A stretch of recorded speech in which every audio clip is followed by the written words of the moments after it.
Hello student, you are welcome to my YouTube channel Shyam sir classes. खैर तो प्यारे बच्चों, जैसा कि आपको पता है मैं आपको 12th क्लास का टॉपिक मैट्रिक्स पढ़ा रहा हूं। तो आज उसी पढ़ाने की श्रृंखला में हम आपके लिए बताने वाले हैं आव्यूहों पर संक्रियाएं। तो प्यारे बच्चों, आज हम क्या कवर करने वाले हैं इस टॉपिक में। पहला टॉपिक रहेगा आपका आव्यूहों का योग। आव्यूहों का योग हम कैसे करते हैं, किस तरीके से, क्या कंडीशन है योग निकालने की। तो दूसरा पॉइंट है आव्यूहों की किसी अदिश से गुणा। तो कोई मैट्रिक्स है हमारे पास, उसमें किसी स्केलर अदिश की हमें मल्टीप्लाई करनी है, तो कैसे मल्टीप्लाई की जाएगी, ठीक है, वो बताने वाला हूँ मैं। और अगला पॉइंट है आव्यूहों का अंतर। दो आव्यूह, दो मैट्रिक्स हमारे पास हैं, उनका डिफरेंस हम अंतर कैसे निकालेंगे, ठीक है। अगला पॉइंट है आव्यूहों के योग के गुणधर्म, क्या प्रॉपर्टीज़ हैं मैट्रिक्स के योगफल की। पहली प्रॉपर्टी है क्रमविनिमय नियम। इसमें क्या है, दो मैट्रिक्स का हम क्रम उलट देंगे। जैसे ए और बी दो मैट्रिक्स है हमारे पास, ए में बी को ऐड करना है या बी में ए को ऐड करते हैं, दोनों का जो रिजल्ट है सेम आएगा, ठीक है।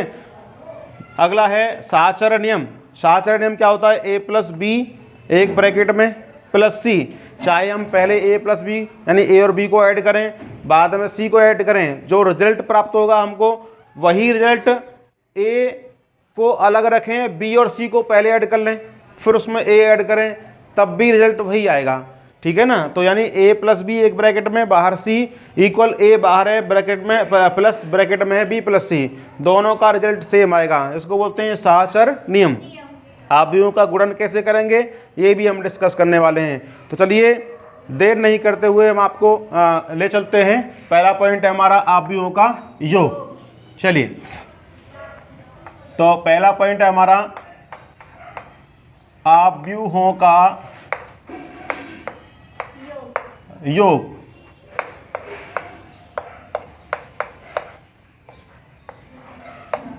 तो प्यारे बच्चों, बताना चाहूँगा कि आव्यूहों के ये योग के लिए जो नेसेसरी एंड सफिशिएंट कंडीशन है, जो आवश्यक शर्त है, वो क्या है, ठीक है। दो आव्यूहों को हम कब जोड़ सकते हैं, कब नहीं जोड़ सकते हैं। तो देखिए, आवश्यक शर्त, आवश्यक शर्त, नेसेसरी कंडीशन क्या है, दो आव्यूह ए तथा बी, ए तथा बी को हम तभी जोड़ सकते हैं, तभी जोड़ सकते हैं जबकि दोनों आव्यूह, जबकि दोनों आव्यूहों की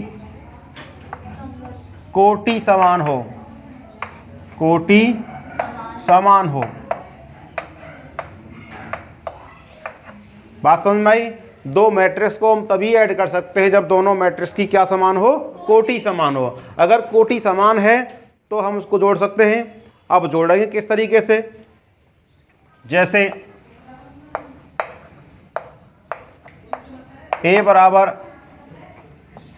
ए I J M cross N की कोई मैट्रिक्स है, बी बराबर बी आई जे, ये भी एम क्रॉस एन की मैट्रिक्स होनी चाहिए। अगर इसकी कोटि एम क्रॉस एन है तो इसकी कोटि भी एम क्रॉस एन होनी चाहिए। अगर दोनों की कोटि बराबर है तब ही इन दोनों को हम ऐड कर सकते हैं, ठीक है। तो कैसे निकालेंगे भाई, ए प्लस बी, ए प्लस बी बराबर जो मैट्रिक्स ए है और मैट्रिक्स बी है, दोनों के जो कॉरस्पॉन्डिंग एलिमेंट हैं, जो संगत अवयव हैं, उनको हम जोड़ देंगे। तो ए आई जे एक एलिमेंट है मैट्रिक्स ए का, दूसरे का बी आई जे, उनको हम ऐड कर देंगे। जो आंसर प्राप्त होगा वो भी एम क्रॉस एन का ही मैट्रिक्स होगा, ठीक है। एक एग्जांपल लेता हूं मैं, जैसे ए बराबर 1 2 3 1, बी बराबर 2 3 4 1। चलिए ए प्लस बी पता करना है हमें, ए प्लस बी पता करना है हमें। मैंने क्या बताया था? पहली बात तो ए प्लस बी तभी निकाल सकते हैं जब दोनों मैट्रिक्स का कोटि समान हो। देखिएगा कोटि यहाँ पर कितनी है, 2/2 की मैट्रिक्स ये है और 2/2 की मैट्रिक्स ही ये है। तो दोनों का हम योग निकाल सकते हैं, आराम से निकाल सकते हैं। तो निकालेंगे कैसे? मैंने बताया था आपको, जो कॉरस्पॉन्डिंग एलिमेंट्स हैं उनको हमें ऐड करना है, संगत अवयवों को जोड़ना है। पहला एलिमेंट इसका कितना है, 1, उसी के संगत अवयव कौन सा है, 2। तो 1 में हम 2 को ऐड कर देंगे, 1 + 2। ऐसे ही 2 के कॉरस्पॉन्डिंग एलिमेंट 3 है, 2 में 3 को ऐड कर देंगे। 3 के कॉरस्पॉन्डिंग एलिमेंट 4 है, 3 + 4। 1 के कॉरस्पॉन्डिंग 1, 1 + 1। ठीक है, जोड़िए, 1 और 2 3, 2 और 3 5, 3 और 4 7, 1 और 1 2। इस तरीके से हमारा योग मिल जाएगा। ठीक है, नोट करिए इसको। नहीं कर, देखिए next problem, example 2। A, B, C and D, ये हमें 4 मैट्रिक्स दे रखी हैं। इन चारों मैट्रिक्स से संबंधी कुछ प्रॉब्लम्स हम ले रहे हैं। बताना है आइए आपको, आप भी हों, जो भी मैं आप भी हों का योग लूँ। अगर वो संभव हो तो उसे पता करिए, संभव नहीं है तो बताइए क्यों संभव नहीं है। पहला, ए + बी। दूसरा, ए + सी। तीसरा, ए + डी। चौथा, बी + सी। पांचवा, बी + डी।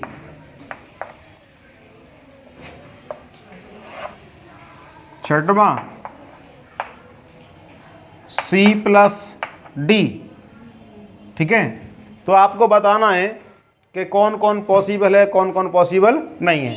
तो देखिए, ए + बी, क्या ए और बी का जोड़ पॉसिबल है? भाई ए की जो कोटि है 3/3 की है, बी की कोटि कितनी है, 2/3, सी की 2/3, इसकी 3/3। मैंने बताया था आपको अभी कि 2 आव्यूहों की गुणा हम तब गुणा नहीं, योग तभी कर सकते हैं जब उनकी कोटि समान है। तो ए और बी, क्या ए और बी की कोटि बराबर है? ए की कोटि 3/3 है, बी की कोटि 2/3 है, इसलिए ए + बी संभव नहीं है। ए + बी संभव नहीं है, नहीं निकाल सकते ए + बी हम। चलिए, ए + सी निकाल सकते हैं क्या? 3/3 में 2/3 ऐड कर सकते हैं? नहीं कर सकते, इसको भी नहीं निकाल सकते हम। क्या ए + डी निकाल सकते हैं? यस। देखो, ए की कोटि भी 3/3 है और डी की कोटि भी 3/3 है, तो ए + डी हम निकाल के आपको दिखाते हैं। कैसे निकालेंगे ए + डी? मैट्रिक्स ए लिख लीजिए, 1 2 3 4 1 2, 5 3 4। इसमें ऐड करना है हमें डी, 1 0 0 0 1 0। बिल्कुल सही बात। क्या करना है अब हमें? करस्पॉन्डिंग एलिमेंट्स को ऐड करना है हमें, जो संगत अवयव है उनको जोड़ना है। एक के संगत कौन है? 1। 1 और 1 कितने हो गए? 2। 2 के करस्पॉन्डिंग 0, 2 और 0 2, 3 और 0 3, 4 और 0 1 और 1 2 और 0 5 और 0 3 और 0 4 और 1। That's the answer. अगला देखिए, क्या b + c निकाल सकते हैं? देखिए, b का 2/3 और c का 2/3 बिल्कुल निकाल सकते हैं, अपने आप सेल्फ निकालिएगा इसको निकाल सकते हैं। ठीक है, क्या b + d निकाल सकते हैं? b की कोटि 2/3, d की 3/3 नहीं निकाल सकते। क्या c + d निकाल सकते हैं? c की कोटि 2/3 और इसकी 3/3 नहीं निकाल सकते। ठीक है, तो इसे आप स्वयं करिएगा। तो भाई हमने आव्यूहों का योग सीख लिया है, ठीक है। अगला पॉइंट है आव्यूह की अदिश से गुणा। दूसरा पॉइंट, आव्यूह की अदिश से गुणा।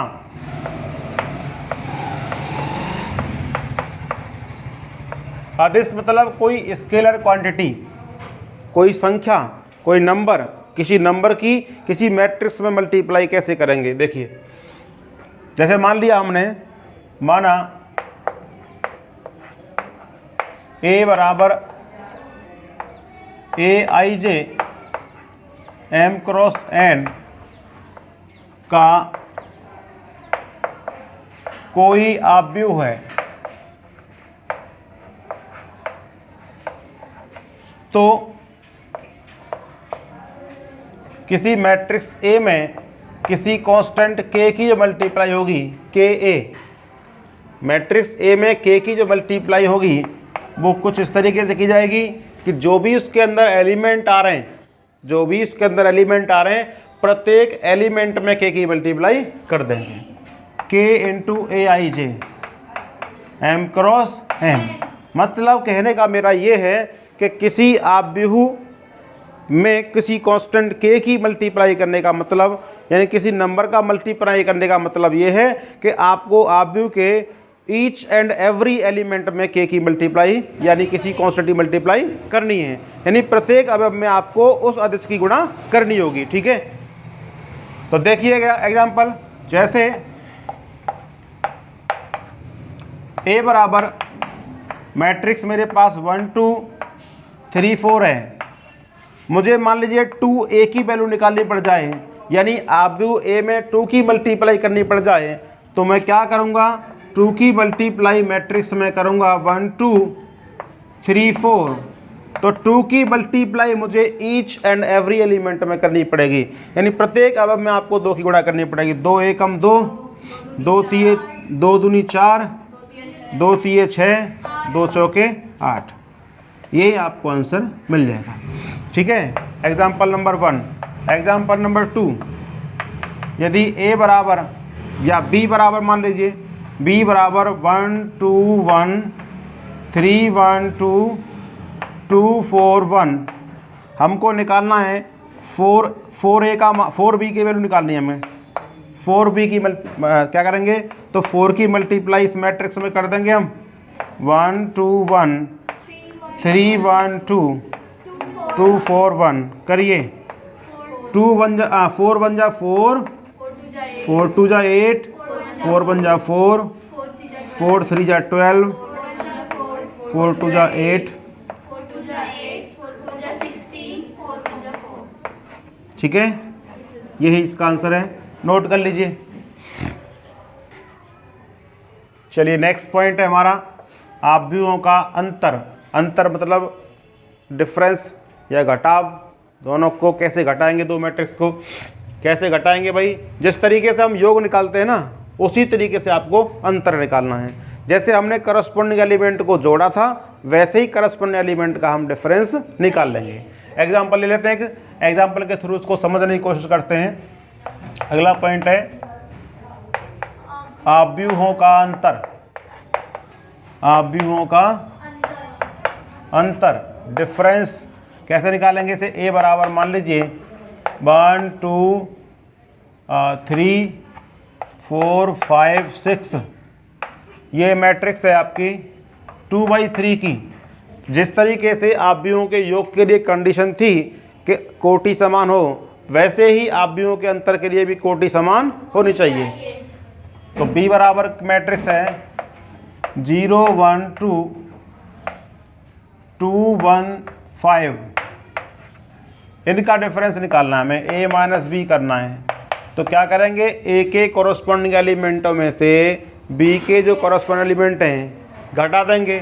तो A का जो 1 एलिमेंट है, एक बार चाहें तो आप लिख लीजिए कैसे, 1 2 3 4 5 6, उसमें से माइनस करना है 0 1 2 2 1 5। करिए भाई, 1 में से 0 घटाना है तो 1 ही आएगा। 2 में से 1 घटाना है तो 1 आएगा। 3 में से 2 घटाने हैं तो 1 आएगा।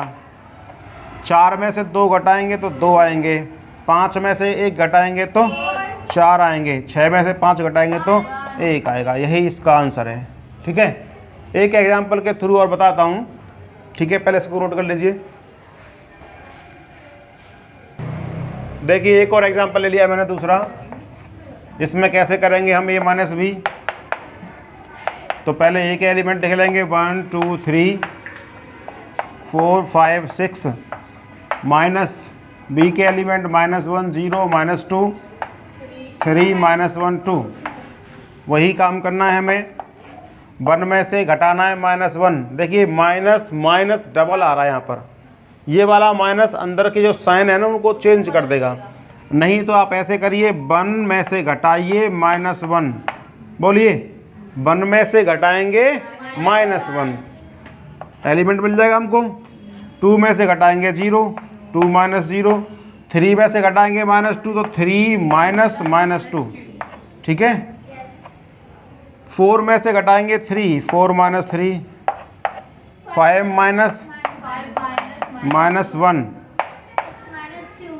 6 -2। तो यहाँ हमें दिख रहा है क्लियरली 1 + 1 हो जाएगा। ये 1 - प्लस, यहाँ 2 ही रहेगा। यहाँ पर 3 + 2 हो जाएगा। यहाँ पर 4 - 3 1, 5 - +1 ये 4 हो जाएगा। तो इसकी वैल्यू निकल रही 2 2 5 1 6 4। यही दोनों आव्यूहों का अंतर है। करिए। तो भाई नेक्स्ट पॉइंट है हमारा आव्यूहों के योग के गुणधर्म, properties of matrix for addition. Addition के लिए क्या क्या प्रॉपर्टीज हैं। पहली प्रॉपर्टी है क्रम विनिमय नियम। क्रम विनिमय मतलब क्रम को पलटना, क्रम को उलटना। ए में बी को ऐड करें वही आंसर आएगा। जैसे बी में ए को ऐड करें, या तो ए में बी को ऐड करें या बी में ए को ऐड करें, बात एक ही है, कोई फ़र्क नहीं है। इसका मतलब है ए और बी को ऐड करें या बी और ए को ऐड करें, बात एक ही आनी है। दोनों का जो रिजल्ट है, दोनों का जो योगफल है वो सेम आएगा। ठीक है। तो जैसे अगला है योग के गुणधर्म। योग के गुणधर्म। तो पहली प्रॉपर्टी हमारी क्रम विनिमय की है। क्रम विनिमय नियम। जिसे ए बराबर हमारे पास है 1 2 3 1, बी बराबर 2 1 4 3। क्रम विनिमय प्रॉपर्टी होती है a + b बराबर b + a। इसकी LHS ले लें हम। a + b कितना आएगा 1 2 3 1 + 2 1 4 3। इसको ऐड करेंगे तो क्या मिलेगा हमको, 1 और 2 3, 2 और 1 3, 3 और 4 7, 1 और 3 4। ये हमें a + b मिल गया। इसकी RHS निकालेंगे b + a। क्या होगा भाई, b की वैल्यू 2 1 4 3, क्योंकि इस बार हमने पहले b को लिया है, प्लस a को ले लीजिए अब 1 2 3 1। दोनों को ऐड करेंगे, 2 में 1 ऐड करो 3, 1 और 2 3, 4 और 3 7, 3 और 1 4। इसका मतलब है clearly a + b = b + a। इसका मतलब है कि a + b करें या b + a करें, रिजल्ट एक ही आएगा। अर्थात इन दोनों का जो मैट्रिक्स का जो योग है वो क्रम विनिमय नियम का पालन करता है। ठीक है, नोट करिए। सीख लिया है क्या होता है। अगला है साहचर्य नियम। साहचर्य नियम में ABC 3 मैट्रिक्स हैं। पहले किन्हीं 2 मैट्रिक्स को ऐड करके तीसरा मैट्रिक्स ऐड करेंगे, जो परिणाम मिलेगा वही परिणाम किन्हीं 2 मैट्रिक्स को ऐड करके तीसरा मैट्रिक्स ऐड करने पर मिलेगा हमें। जैसे मैंने A और B को पहले ऐड किया है, जो रिजल्ट मिला उसमें बाद में सी ऐड किया है, जो परिणाम मिलेगा वही परिणाम पहले बी प्लस सी ऐड करने पर बाद में ए ऐड करने पर मिलेगा। ठीक है ना।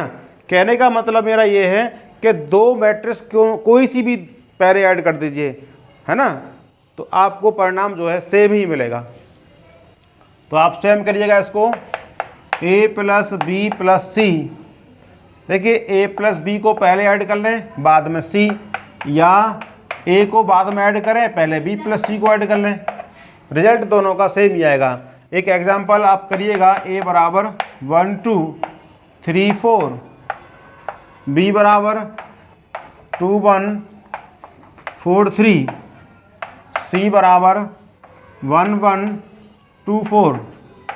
ये ए बी सी लेकर के आप वेरीफाई करिएगा क्या left hand side right hand side के बराबर है। ठीक है, कमेंट बॉक्स में बताइएगा, यदि है तो हाँ यस और नहीं है तो नो। ठीक है, चलिए अगला पॉइंट है हमारा आव्यूहों का गुणन, जो कि वेरी वेरी वेरी इंपॉर्टेंट है मैट्रिक्स के टॉपिक में नंबर लाने के लिए। नंबर वही स्टूडेंट ला सकता है जिसको आव्यूहों का गुणनफल अच्छे तरीके से आता हुआ, क्योंकि इस पर बेस्ड आप आगे एडजॉइंट पढ़ोगे, एडजॉइंट के बाद में इन्वर्स निकालना सीखोगे। इन्वर्स का तो इतना इस्तेमाल है कि एक क्वेश्चन आपका जो लॉन्ग आंसर में आता है, युगपत समीकरण को हल करना, समीकरण पे बेस्ड कोई मेरे ख्याल से एग्ज़ाम ऐसा नहीं होगा, कोई पेपर ऐसा नहीं होगा बोर्ड वाला 12th का जिसमें वो क्वेश्चन नहीं पढ़ता होगा। या तो इन्वर्स का क्वेश्चन पड़ेगा बोर्ड में या पड़ेगा समीकरण संबंधी, जिसमें हम गुणनफल का इस्तेमाल करते हैं। तो चलिए गुणनफल कैसे करते हैं वो आपको बता देता हूँ मैं। ठीक है, चलिए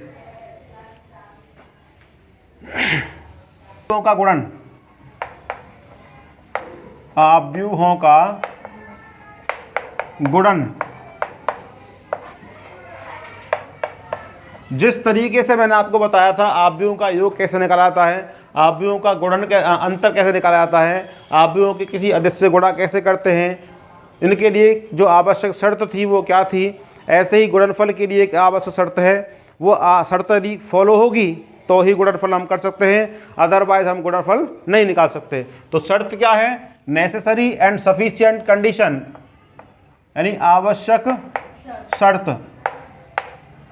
आवश्यक शर्त क्या है, दो मैट्रिक्स का गुणनफल तभी पॉसिबल होगा, देखिए यदि ए तथा बी दो आव्यूह है तो उनका गुणन ए इंटू बी, उनका गुणन ए इंटू बी तभी संभव है, कट करते हैं, तभी संभव है जबकि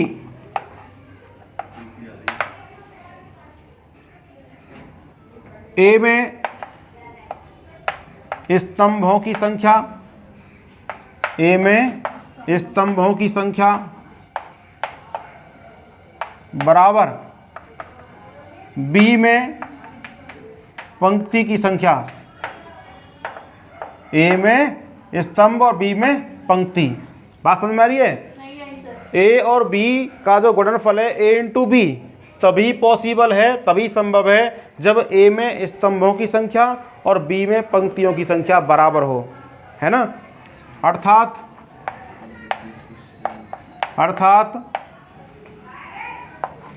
ए इंटू बी तभी पॉसिबल है जबकि ए में स्तंभ बराबर हों बी में पंक्ति।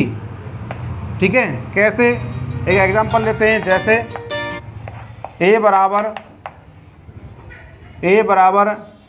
ए I J M cross N का मैट्रिक्स है, बी बराबर B I J N cross M का मैट्रिक्स है, या एन क्रॉस पी का मैट्रिक्स है मान लो। अब देखिए इसमें कितने स्तंभ हैं, एन, इसमें कितनी पंक्तियां हैं, एन। अगर पहले आव्यूह में पंक्तियों की संख्या, स्तंभों की संख्या और दूसरे आव्यूह में पंक्ति की संख्या बराबर हो तो इनका गुणनफल पॉसिबल है, अदरवाइज गुणनफल पॉसिबल नहीं है। ठीक है, तो यहाँ पर n और यहाँ पर भी कितनी है, n है। ये क्या है, n स्तंभ है इसमें है, और इसमें क्या है, ये पंक्तियाँ। तो a में हमारे स्तंभों की संख्या, b में पंक्ति संख्या बराबर है, इसलिए यहाँ पर a इंटू बी ज्ञात कर सकते हैं। ठीक है ना। चलिए आज के लिए इतना ही। आप आगे कल मैं आपको अगले वीडियो में गुणनफल कैसे निकाला जाता है, ठीक है ना, वो बताऊंगा। ठीक है, तो नोट करिए इसको।